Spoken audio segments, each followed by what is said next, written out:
can turn the world on with a smile. You can take a nothing day and suddenly make it all seem worthwhile. Well, it's your girl and you should know it.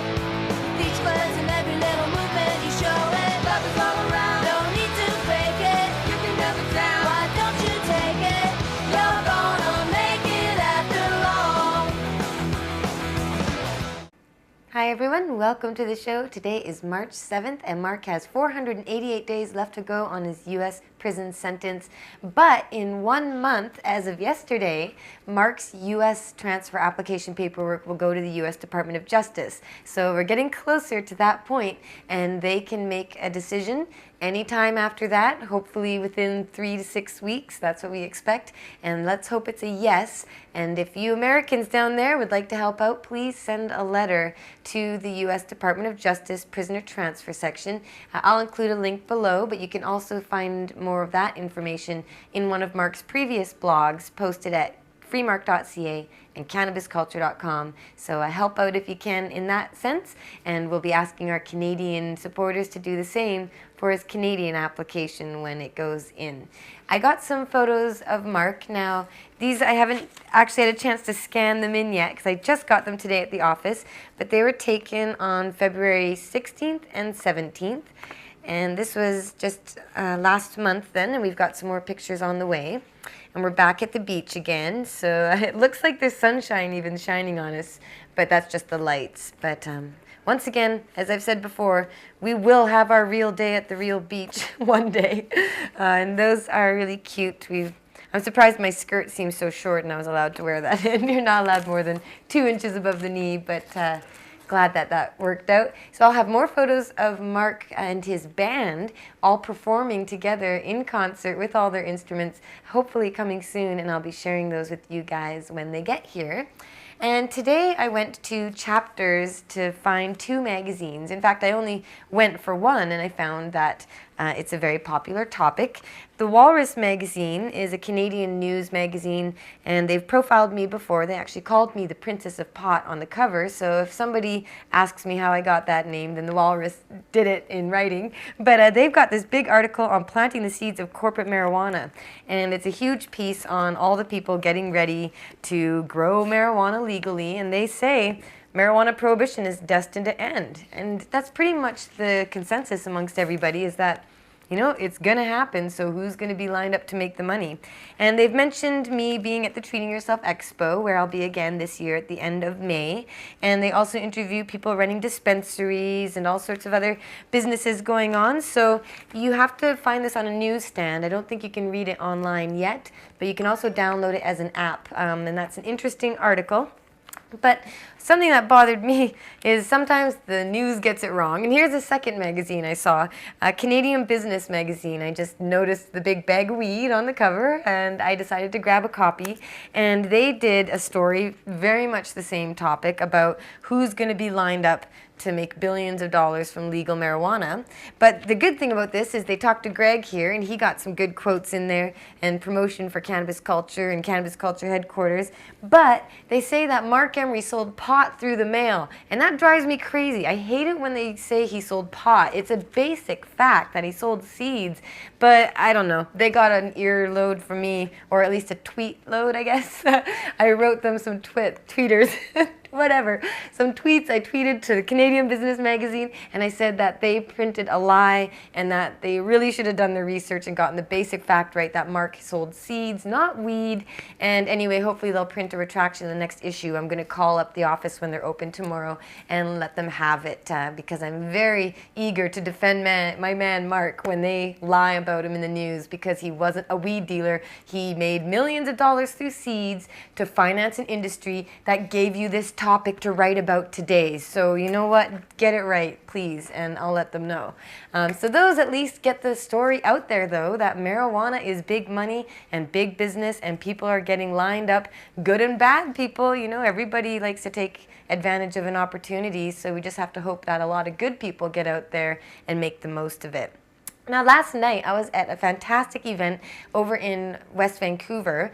Sensible BC, by our dear friend Dana Larson, has been organizing a referendum to decriminalize marijuana in BC. Here in British Columbia, we need to get 10% of voters in every riding to agree to endorse the Sensible Policing Act, which would make sure that police aren't allowed to use any money or any time to go after simple possession. And the possession arrests in BC cost us $10.5 million each year, so this isn't nothing. This is something that's costing us a lot. It's too much to pay for, and we need the support of British Columbians to get the referendum on the ballot next year, but in order to do that, we have 3 months to get all those signatures this year. And if you go to sensiblebc.ca, you'll find all these incredible forums and events coming up. The one I was at included Dr. Evan Wood of Stop the Violence BC and a huge amount of other harm reduction and drug policy reform work. MLA Cash Heed, an elected member of the legislature who I ran against last election in 2009, he's speaking out for Stop the Violence BC about ending prohibition. And we had the Liberal Party presentation on their policy framework for what legal marijuana should look like, and that's fantastic too. And Michael Vaughan of the BC Civil Liberties, she was fantastic too. And we have another event coming up on Saturday and a whole lot more coming up in the weeks to come, and I'll be a presenter on panels in coming days here in the Lower Mainland, so stay tuned at sensiblebc.ca. Donate, volunteer, get involved, because this is our chance in Canada to at least catch up a little bit to our American friends who are accomplishing so much out there. And tonight I'll be going to the North Vancouver City Council, and they're having a presentation by Stop the Violence with Dr. Evan Wood and Cash Heed, but also Jeffrey Plant, former Attorney General, who joined me and Evan Wood and Marc's prosecutor John McKay back last year on a panel discussing legalization. So I'll be seeing Jeffrey Plant again and thanking him for his advocacy. And these are some high-profile people who are bringing a lot of serious thought to this issue. So I'll be going to that city council meeting because they're discussing how marijuana laws are going to change. So let's prepare to deal with it. That's fantastic. So I'll be out there with Stop the Violence BC. You can check them out at stoptheviolencebc.org, and we're proud sponsors and supporters of both Stop the Violence BC and Sensible BC to try and make our province a better place. And on that note, I'm also running in the provincial election for the BC Green Party. I still have more work and campaigning to do, but you can check that out at jodie4mla.ca. That's member of the Legislative Assembly. So try and elect Emery to the Legislative Assembly. We'll get me in first and Marc in when he gets home. So check that out online. Now, next week, something very exciting for us here. Mason Tvert, the fantastic, extraordinary activist who created Safer Denver, which led to Safer Colorado, which led to Amendment 64, which led to legalization. He's going to be coming up here as a guest of Sensible BC to talk about what they did to change their policies in their state. And even though it's not the same with provinces and states really exactly, but we have a lot of similarities. We can take a lot of education and advice from them, and also I'm so looking forward to congratulating him and thanking him. And Mason told Marc and I years ago that Marc was an inspiration of his, so it's great to see that those little seeds get planted and grow into amazing things we couldn't even comprehend so long ago. So Mason, you're awesome. I can't wait to see you. He'll be speaking at panels. Go to sensiblebc.ca to find out more about that. And as always, we stream these events as often as we can at pot.tv, and it also goes to Sensible BC. So check out Cannabis Culture and Pot TV and stay updated with all the exciting stuff going on here in BC. Now, last week, I did the announcement that I found these posters Marc had signed in 2009. 200 of them he signed, Plant the Seeds of Freedom, Overgrow the Government, and we had a few of them buried away. So I've got these to give away, and I have a lot of entries for that. And the winner is also, as usual, oh, forget it, you know there's a pin. There's a pin, and there's 4 stickers, and there's the free Marc t-shirt, as usual. And we'll get these out to a winner who gets pulled from the bubble bag. Now, bubble bags are made by Bubble Man, and this is the cleanest, safest way to get a concentrated extract out of your cannabis. I'm not a fan of butane, I'm not a fan of oil, you know, each their own, you go ahead and do what you like.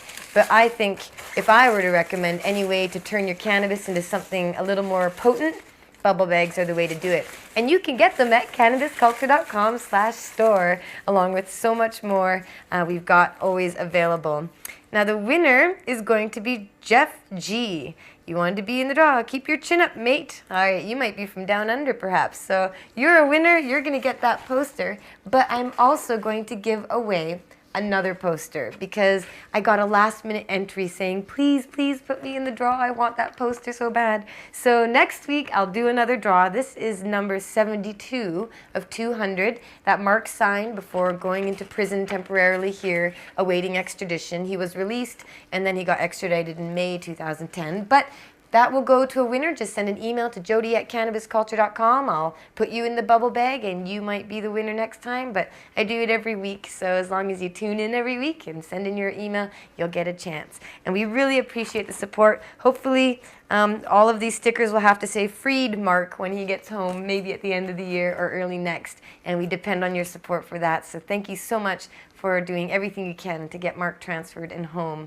And send me an email with any suggestions of politicians I should email to ask for their support. I'm compiling a list and I'll send a formal letter requesting that they please bring my husband home to me now that he's near the end of his sentence and so much time has passed.